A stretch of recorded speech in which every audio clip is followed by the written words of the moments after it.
Imagine someone pushes your buttons deliberately, repeatedly, and every instinct screams at you to lash out. You know that rush of anger, the hot words forming in your throat? Most people react, and in that moment, they lose more than just composure. They lose respect, clarity, and sometimes opportunities. But what if there were a way to flip the script entirely, to respond so calmly that the provocateur's power evaporates, leaving them bewildered and you in control? It sounds counterintuitive, right? That staying quiet or measured could actually give you more authority than shouting, arguing, or winning the moment. Yet countless leaders, negotiators, and successful people have proven it.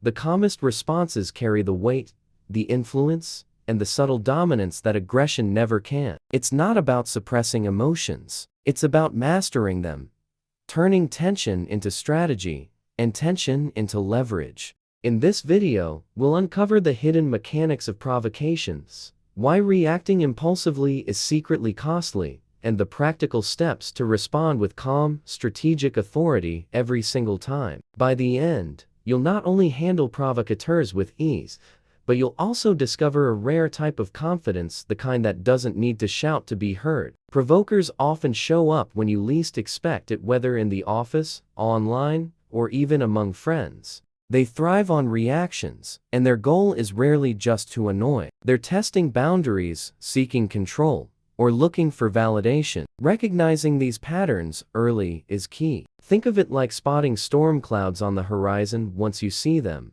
you can prepare, instead of being caught in the rain. By understanding their motives, you shift from being a target to being an observer with the upper hand. Not all provocations are obvious. Some are subtle digs disguised as jokes or offhand comments, while others might be overt challenges. The key is learning to read the intention behind the action. For instance, a colleague constantly interrupting during meetings isn't just rude. They might be trying to assert dominance or make you doubt yourself. By identifying the underlying purpose, you gain insight into how best to respond without escalating the situation. One practical approach is to categorize provocations, emotional triggers, power plays, and attention-seeking behaviors. Once you can spot these types in real life, you'll notice patterns that once frustrated you will now feel manageable. Imagine a chess game where each move of the opponent becomes predictable. You start planning responses, rather than reacting blindly. And this awareness sets the stage perfectly for the next step: understanding the real cost of reacting impulsively. Reacting in the heat of the moment often feels satisfying, but it comes at a hidden cost. Anger clouds judgment, distorts perspective, and can leave you saying things you later regret. Think of it like pouring gasoline on a small fire. The immediate flare might feel powerful, but the aftermath can be destructive. Over time, these impulsive reactions chip away at credibility, relationships, and even your own peace of mind. Impulse-driven responses also carry physical and mental consequences. Your heart rate spikes, stress hormones flood your body, and decision-making falters. It's why people often lose it in critical situations and then struggle to repair the damage. A simple strategy to counter this is the brief pause. Count to 10, take a deep breath, or even step away for a few moments. This tiny gap can prevent a reactive eruption from derailing your day or reputation. Consider real-life examples. Imagine a team leader snapping at a subordinate in front of others. The provoker might smile, thinking they gained the upper hand, but the leader's credibility suffers, and trust erodes.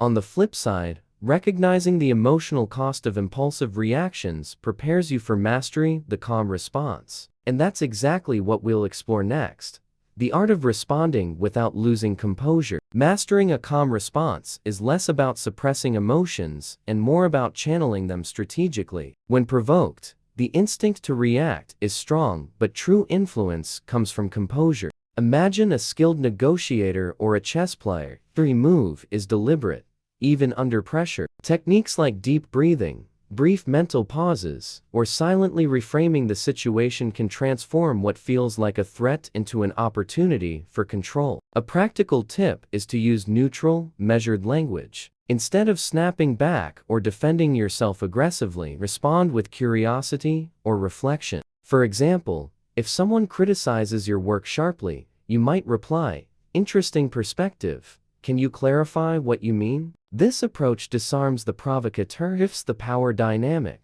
and subtly signals that you're unshakable. Over time, these calm responses become a form of personal authority others instinctively respect. Another subtle but powerful strategy is storytelling. Sharing a personal anecdote, a past mistake, or an unexpected insight can redirect the conversation, turning tension into engagement. Think of it as redirecting traffic. Instead of colliding head-on, you guide the energy to a productive path. With consistent practice, staying calm stops being a conscious effort and becomes an instinct, setting the stage for turning provocations into advantage, which we'll dive into next. Once you've mastered calm responses, provocations transform from annoyances into opportunities. Every challenge, jab, or criticism becomes a chance to demonstrate wisdom, poise, and influence. Think of it like a black belt using an opponent's energy against them. What was meant to destabilize you now reinforces your authority and credibility. The key is to shift perspective. Provocations aren't personal attacks, they're openings to showcase composure and strategic thinking. A practical method is to reframe the interaction. For instance, a colleague tries to undermine your idea in a meeting. Instead of snapping, you can calmly ask a clarifying question or highlight a related insight, subtly steering the conversation to constructive outcomes. This not only neutralizes tension, but positions you as the calm, competent leader in the room. It's a skill that earns respect silently without needing to dominate or escalate. Another approach is to extract lessons from provocations. Each encounter reveals patterns about others' behaviors, your own triggers, and potential growth areas. Journaling these moments or reflecting on them later allows you to anticipate provocations before they arise. By turning every challenge into insight, you convert what once drained you into a tool for personal and professional advantage. And with this mindset established, we can move on to building daily habits that strengthen your calmness consistently. Calmness isn't just a reaction, it's a lifestyle cultivated through consistent habits. Small, deliberate practices each day build resilience, so when provocations arise, composure comes naturally. Simple routines like morning meditation, journaling, or even a short walk can reset your mind and reduce stress, creating a mental buffer against impulsive reactions. Think of it as sharpening a sword daily,